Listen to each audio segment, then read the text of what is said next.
Good morning students. जैसे कि मैंने आपको बताया था कि अब हम एक्सरसाइज के क्वेश्चंस करेंगे वॉल्यूम एंड सरफेस एरिया के। तो 12.1 एक्सरसाइज है। इसका फर्स्ट क्वेश्चन है, कहता है two cubes each of volume 64 centimetre cube are joined end to end, each end to end, find the surface area of the resulting cuboid. अब कहता है कि दो क्यूब हैं आपके पास, जिनमें दोनों क्यूब में से दोनों के ही क्यूबों के अलग अलग वॉल्यूम जो है 64 सेंटीमीटर क्यूब हैं। उन्हें एंड टू एंड जोड़ा है और उसे जोड़ने से हमें एक क्यूबॉइड मिला है। आपको उस क्यूबॉइड का सरफेस एरिया निकालना है। तो जैसे कि हमने पिछले वीडियो में फॉर्मूले पढ़े थे, वॉल्यूम ऑफ क्यूब का फार्मूला है हमारा वॉल्यूम ऑफ क्यूब हमें दिया हुआ है 64 centimetre cube.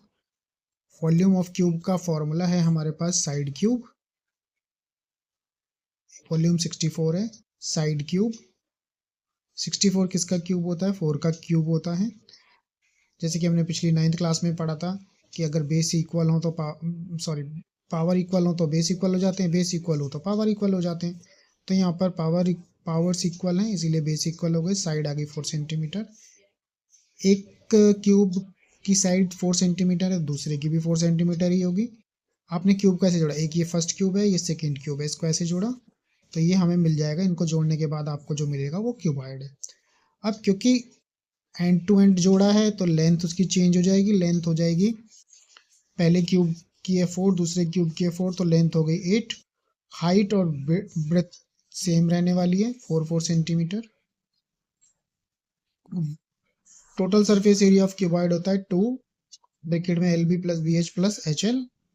Length into width plus width into height plus height into length.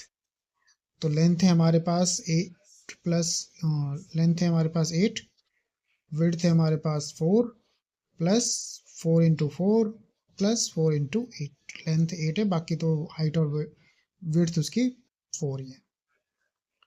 8 4 जा 32, 4 4 जा 16, 4 8 जा 32। इन सबको प्लस करने के बाद आया 80। 80 को 2 से मल्टीप्लाई कर दिया, आपके पास आ गया 160 सेंटीमीटर स्क्वायर।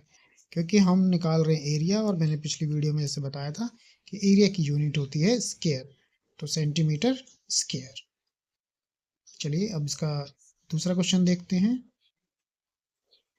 दूसरे क्वेश्चन में बोला है उसने, अब एक बर्तन है और वो किस शेप का है? उसमें होलो हेमिस्फीयर है और उसके ऊपर एक सिलेंडर है, होलो सिलेंडर है।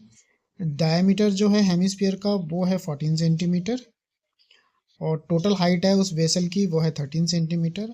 आपको inner surface area of the vessel निकालना है, यानी कर्व्ड सरफेस एरिया निकालना है। शेप कुछ ऐसा बनेगा, ये नीचे इसका हेमिस्फीयर है, इसके ऊपर सिलेंडर है।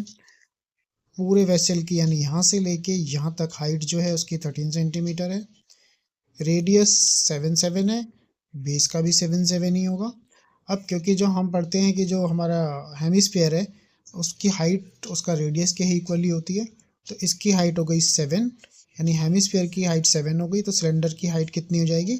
इस टोटल हाइट यानी 13 में से 7 माइनस कर देंगे तो 6 सेंटीमीटर हो गई।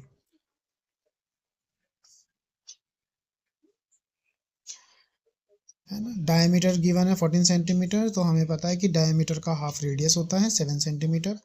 वेसल की हाइट 13 सेंटीमीटर है और हेमिस्फीयर की हाइट मतलब उसका रेडियस जो है वो 7 सेंटीमीटर है।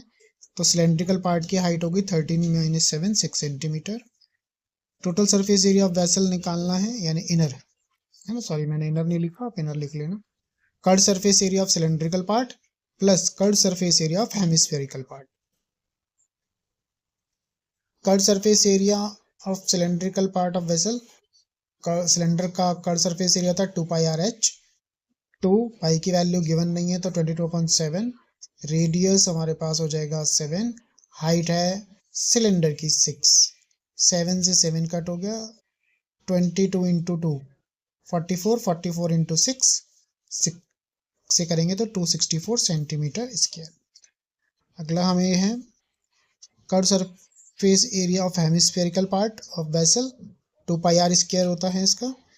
2 पाई की वैल्यू 22.7, R स्क्वायर है तो रेडियस 7 है तो 7 इंटू 7, 7 से 7 कैंसिल हो गया।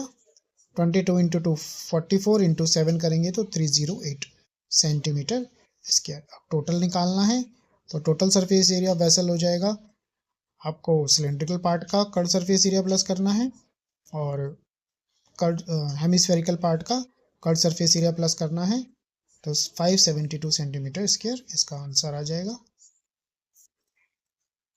Thank you for watching this video. अगर ये वीडियो आपको अच्छा लगा है तो आप इस वीडियो को शेयर करें, लाइक करें और चैनल को सब्सक्राइब करें।